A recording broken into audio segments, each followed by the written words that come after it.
This is A to Z with Mark Zinno, part of Locked On Sports Atlanta, and it starts now.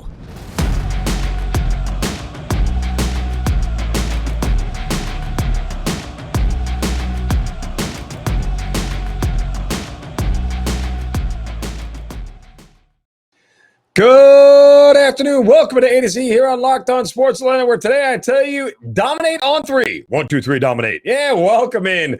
We are live here on this Wednesday, and what a beautiful Wednesday it is as the Braves win. Again, we'll get to that coming up in a moment. We got a lot to get to today on the show. Some big news surrounding the college football playoff right here in Atlanta as well. Some NFL news and a policy I still don't understand that exists, along with a quarterback taking out his wide receivers, plus more from the meeting of the PGA and Live Golf. We'll get to that before the end of the show here. Lots to do. Make sure you guys give us a follow on Twitter at LockedOnATL. Of course, I'm at Mark Zinno, MarkZinno.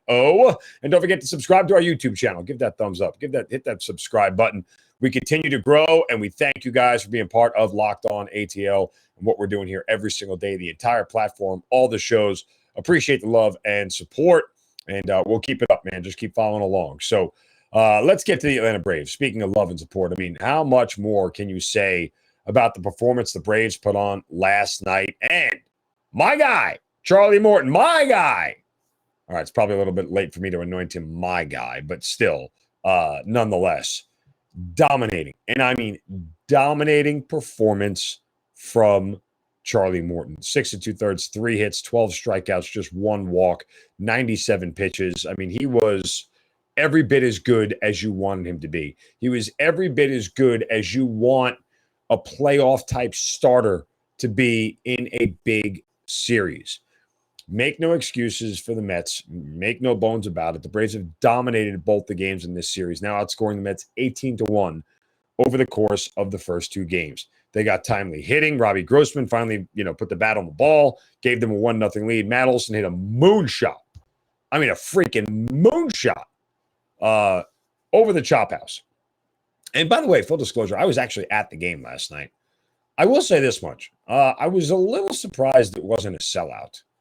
And I don't want to sit here and bash Atlanta and the fans and everything. We've seen this before. We know how this story goes. But I would have thought, walking in, it was going to be a sellout. And it was not. So make of that what you will. I don't think it's anything to even, sniff at. Just a little surprising. That's all.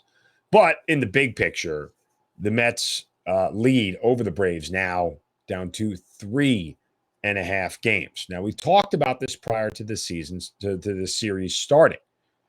Splitting the series does nothing for the Braves. It really doesn't. They've got to take 3 out of 4. And they have also got to be able to show that they can beat Scherzer and DeGrom. You're going to get Scherzer tomorrow night against Jake Odorizzi. Yeah. I mean, it's, it's going to be tough. It is going to be tough because the pitching matchup is heavily in favor of the Mets.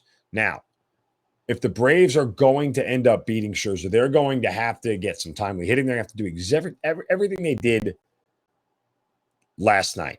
And by the way, Ronald Acuna walked 4 times in the game last night. So he didn't have an official at-bat. But, yeah, I'll take that again against Scherzer. I'll put Ronald Acuna on base against Scherzer. By the way, he's caught stealing twice as well. Neither here nor there. But all that said, this is a spot tomorrow night, or tonight rather, I should say, where they're going to have to come up with their best performance against one of the best pitchers. In fact, tomorrow night too as well. They have to do it in back-to-back games. And if they can sweep this thing and get it down to a game and a half, I mean, what a huge lift it would be. And the collapsed birds will start coming out for all the Mets fans out there. They'll start chirping at them all the way. I mean, this is as desperate as a game as you can get for the New York Mets coming up in this series. So I think it's going to be very, very telling to see how the Braves start. If they can get out early, hits beget more hits, good plays get more good plays. And, the Braves are feeling it right now. After the last 2 starts that they've gotten from Strider and Morton, they'll send Odorizzi to the mound. They know they can play with this team, but not losing the last 2 games of this series would be huge for the Braves. All right, we're going to get to some news involving Atlanta and the college football playoff. But first, a word from our friends at Dave. Level with me, folks. We've all been in this situation at some point in our lives. A little tight on cash. Maybe you need to put some extra gallons of gas in your tank, or you got to save the date card. You got to buy a new gift for somebody. That's where Dave can help. If you live paycheck to paycheck and are struggling to make ends meet, it can be really stressful when unexpected expenses come up. Now, Dave can help you get out of a pinch when you really need it. Dave's the banking app that can help you get up to $500 instantly with extra cash. That's more money to fill your tank. Again, catch up on bills, finally tackle those expenses that you've been stressing over without any hangups. No interest, no credit check needed. Millions of people have already downloaded the Dave app and got the financial relief that they need with extra cash. Download the Dave app from the App Store right now. That's DAVE. Sign up for an extra cash account and get up to $500 instantly. For terms and conditions, go to dave.com/legal. Instant transfer fees apply. Banking provided by Evolve, member FDIC. Okay, big news yesterday for the city of Atlanta and the college football playoff. Why? Drum roll. You probably figured this out by now. But the college football playoff championship game is coming back to Atlanta and Mercedes-Benz Stadium in 2025. Now, according to Mr. Hancock, who is the executive director, Bill Hancock, of the college football playoff, he applauded Atlanta for how great of a city this is to hold events. He told the AJC, every event I've done in Atlanta has been a home run. They looked at a couple of other big venues, including Las Vegas, but they were automatically ruled out early because of a scheduling conflict with a major convention in town. So they looked at several cities, but quickly wound up focusing on Atlanta, according to Bill Hancock. And look, it was here in 2018. This is the first city to be a repeat city for the college football playoff national championship. And as we know, Atlanta is a great event city. In 2018, the host committee budgeted about $12.5 million, was funded by the city's hotel motel tax that's designated to attract major events. 2025 will be 14 to 15 million in that range, also funded by the tax. And Hancock did give a huge thanks to Arthur Blank, obviously, for hosting the event and allowing his venue to be open for the event, because it is they don't have it without it. And look, of course,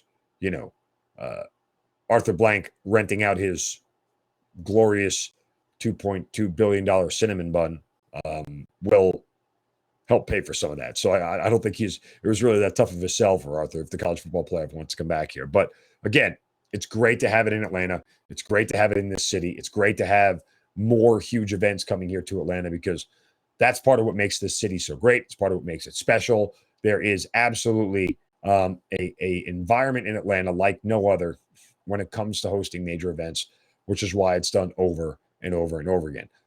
Who'll be playing in the college football playoff of 2025? Nobody knows. Georgia played in the last one. Maybe they'll play in this one. Who knows? But it's going to be a lot of fun, and certainly something to look forward to. Coming up on what now? I don't know. 2 years and 6 months down the road, feels like, right? Somewhere in that range. 2024, another 6 months, January, somewhere in that range. Yeah. So early in 2025. All right. Coming up next. I still can't believe this is a policy in the NFL, because I thought it's not anymore. And why would a quarterback take shots at their own wide receivers? We'll do that next right here on A to Z on Locked On Sports Atlanta, free on YouTube and wherever you get your podcast. Search Locked On Sports Atlanta. Be right back.